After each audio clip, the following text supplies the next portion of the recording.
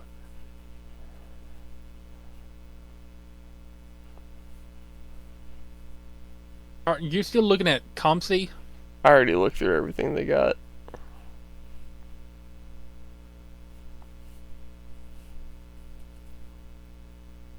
Ooh, you. Jamie Hayter, model, actress, icon, out of 5 card print. I mean, so if you want that, there's apparently only 5 of them made. It's just a piece of art someone made, though. Yeah, but it's Jamie freaking Hayter. Yeah, but it's not like a commissioned card with her picture on it. You loved Jamie Hayter. Dude, Jamie Hayter's I'll just signed say- cards go for so much on here. A lot of obsessed fans on eBay, I would assume. Probably. $5 for Star Futures. Oh, I got that one in my cart.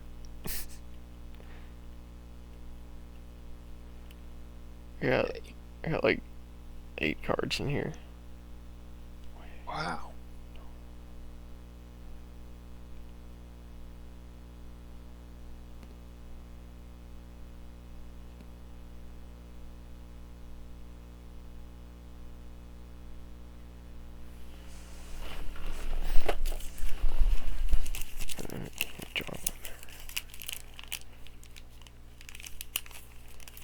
Well, here's $5 for a gold version of the Hero Ooh. whatever card. Yeah, drop that. I'll get it. You're gonna have the normal and the gold. Maybe. Or you're making a habit of this. That's So? quite fun. I'm just saying this is cool for the show. How much was that one hero card you picked up? The 80-cent one you said? No, the other one was like $2, I think. I didn't buy it yet. Okay. Okay, this one's $2 with $1.25 delivery. Hey, which one did I buy from eBay? I don't even remember.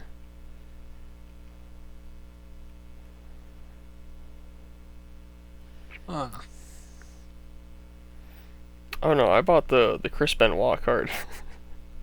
Okay. That's what I bought for $2. How much is the Jamie Hayter one? $2.88. Yeah. How do you feel about this one? That's not bad. $7 though. Yeah, I wouldn't buy it, but it's a nice card.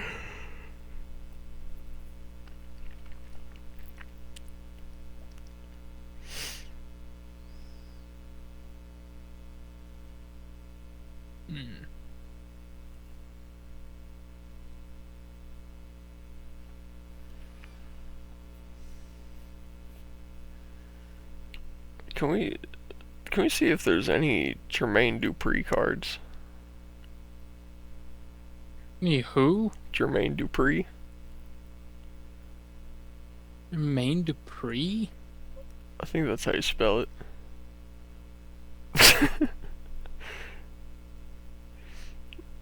Okay, How there be cards of him? I don't know.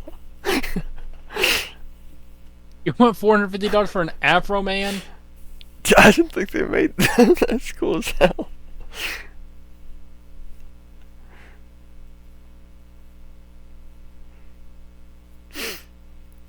Dude, Jermaine Dupri's signed album is pretty cool. Always be my baby. I wonder, can you get what kind of Afro Man can you get on here? $49 for a Good Times album. Wow. $200 for signed CD of the Good Times. I love Afro Man. You want to get a Crazy Rap signed vinyl cover for $100? That's not bad. Cool 45 and 2 45 zigzags. and 2 zigzags. Maybe that's all I need. I love how you and me had it at the exact same time. That's a classic song. I was standing on the corner selling rap CDs when I met a little girl named Jan. Let her ride on my fatty cause I Signed hoodie. didn't know her daddy was the leader of the Ku Klux Klan. We fucked on the bed, fucked on the floor. Fucked so long my penis grew an afro. Classic song. MTV Moon Person signed by Afro Man. $125. Turn away. Thought to myself, she, I got my ass looking like a sheep. I met Dolly Parton in Tennessee. Yeah. With Hennessy. $35 for a signed vinyl cover of The Good Times, signed by Afro Man.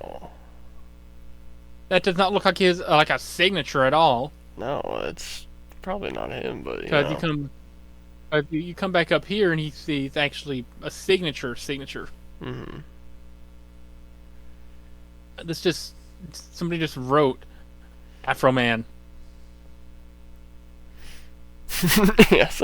I don't think it's supposed to be signed. I think that's just labeling it. Oh yeah. I'm retarded. I'm a moron. That would make sense. Signed Colt 45 8x10 print photo. Signed for $18.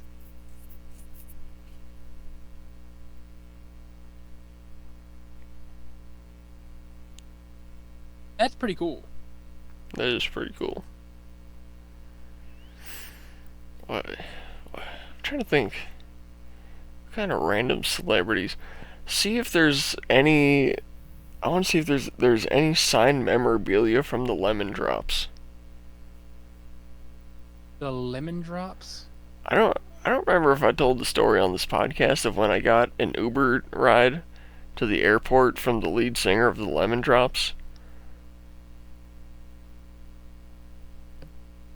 Yeah, the Lemon Drops second album. Those guys right there are from Wonder Lake, Illinois, the town that I grew up in. The lead singer of the band was on the ski team, which was very cool. They put on a lot of cool shows.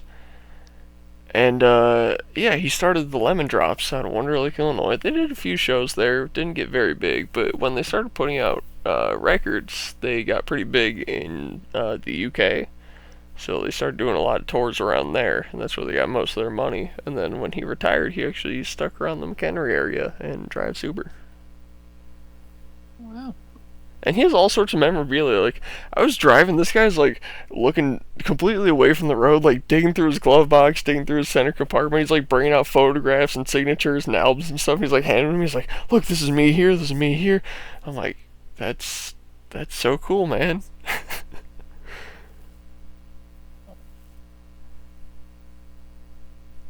The Mighty Lemon Drops? No, just the Lemon Drops. Lemon Drops.